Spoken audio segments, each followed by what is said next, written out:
Dans ce monde dit brut, les assassinats, les fausses couches et autres font que depuis des millénaires les gens cachaient, enfouissaient les cadavres là où ils pouvaient, voici quelques exemples et témoignages par les actes. Le tout sera un peu brouillon par moments. Commençons par la Moselle. 1. Cadavre de nourrisson retrouvé dans une carrière parmi un troupeau de porcs. Cadavre de nourrisson retrouvé dans une carrière parmi un troupeau de porcs. 15 mars 1850 Sierck-les-Bains, Moselle. 2. Nourrisson retrouvé noyé dans la Moselle. 31 mars 1858 Sierck-les-Bains, Moselle, France. Isidore Delacroix trouvé dans un terrain vague dit chemin de la Croix. 4 avril 1873 Clichy-la-Garenne, Hauts-de-Seine, France. 31 mars 1858 Sierck-les-Bains, Moselle, Isidore Delacroix trouvé dans un terrain vague dit chemin de la Croix.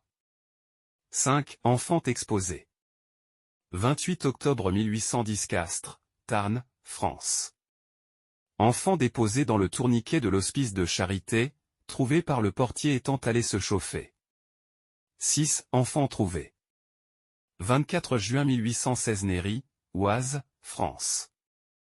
Revenant d'un pèlerinage, des habitants de Néry aperçoivent une trace de sang et, en la suivant, trouvent un enfant nouvellement né d'une couche inattendue.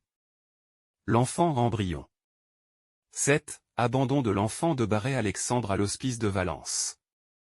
20 février 1817 Valence, Drôme, France.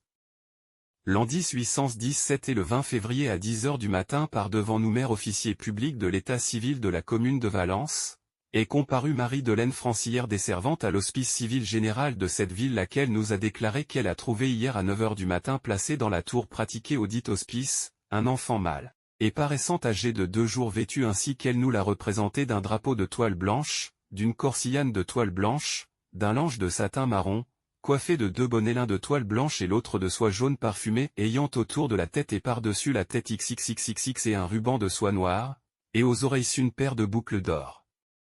Nous avons donné au dit enfant le prénom et nom d'Alexandre de Barret, les mêmes que ceux indiqués dans un billet que nous avons trouvé dans le vêtement et enjoint à la Cox faute de le reporter de suite au dit hospice pour qu'il y reçoive les secours que son état exige.